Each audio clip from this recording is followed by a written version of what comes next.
Hello and welcome to another short drawing lesson. This week I thought it'd be fun to have a look at one of these Matchbox studies that I did. It's a sort of simple still life that I set up just so that I could learn a bit more about painting and colour. So I took one of my old Matchbox models and set it up on a sheet of coloured paper with a single light source. I was trying to keep it as simple as possible to start with, and started to paint. And I was doing this digitally with using Procreate. So the first thing I did, unlike what I'd normally do if I was doing an illustration, I'd usually do a very careful line drawing and put perspective guides and construction lines in to make sure that everything was just exactly right. But I didn't do any of that with these. I just literally tried to abstractly look at the shape of the bodywork of the car and only look at the outlines and the openings and try to reproduce that, just ignoring all the shading and all the complicated stuff that's happening. Just look at the simple shape, and you can easily do that if it's on a separate layer. You can chisel into it with an eraser or add extra bits with your. It's only a single colour at this stage, so it's easy to cope with. The next stage, I put this division in, which is the change from the top surfaces to the side surfaces. Just a simple single shade, and then there was another sort of change in the direction here, and this lower half is almost overhanging, so that reflects a lot of this blue paper I noticed, and it reflected even more down the bottom edge than the top edge, so there's a gradient going from the top to bottom. So that was an interesting thing I spotted. So I put that in, and I noticed also changes happening in the surface, the top surface as well. I think there was a white wall behind, so I saw a bit more white sort of glow in this back area than there was at the front here. So, those are the sorts of things you notice when you're just literally looking at colour and not worrying about outlines and details and perspective and all that stuff. So I was just literally just trying to pinpoint exactly the colours that were in front of me. Next, I started a new layer and put the windows and the opening for the air intakes on that. And for each of these times that I'm doing a new layer, I'm locking the transparency once I'm happy with the shapes. So I get the basic shape down. If I'm happy with that, I lock the transparency, and then I can draw wherever I like without affecting the outlines anymore, which is really makes it much quicker then. If you don't have to worry about your carefully done outlines changing. You only have to worry about what's inside it. It really speeds things up and makes it a lot easier to make changes. So those are all on one layer. Then I went back to my body layer and chiseled out with the eraser, a couple of wheel arches. Once I had those, I could then put some light on the top surfaces of them, taking the same colours as we had over here to get a bit of modelling in. I put a couple of discs in for the wheels. And although they're black, I noticed these front sides were much lighter than the parts of the wheel that were underneath in the arch, because again they're reflecting a lot of this very bright blue paper that the car sat on.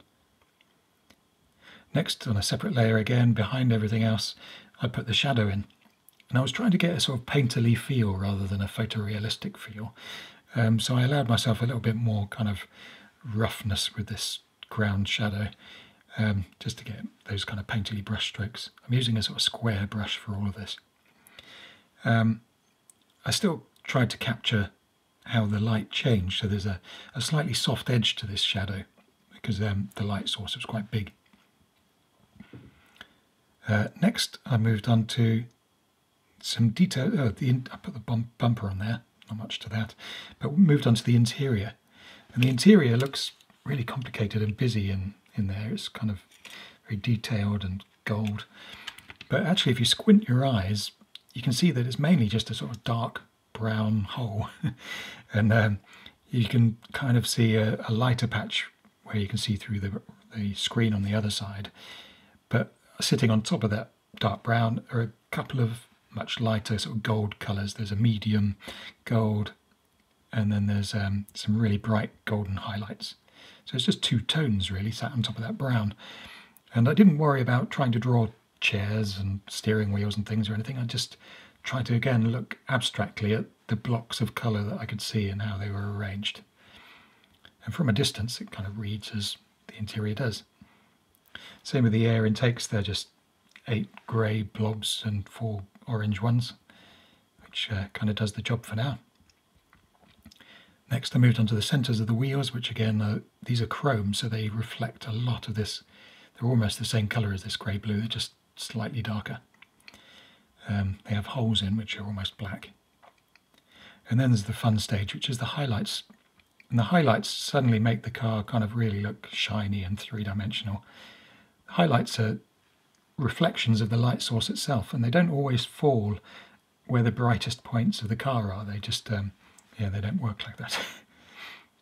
It's easy to get tempted to put too many highlights on. You have to sort of restrain yourself and only look where they really are, not where you think they are.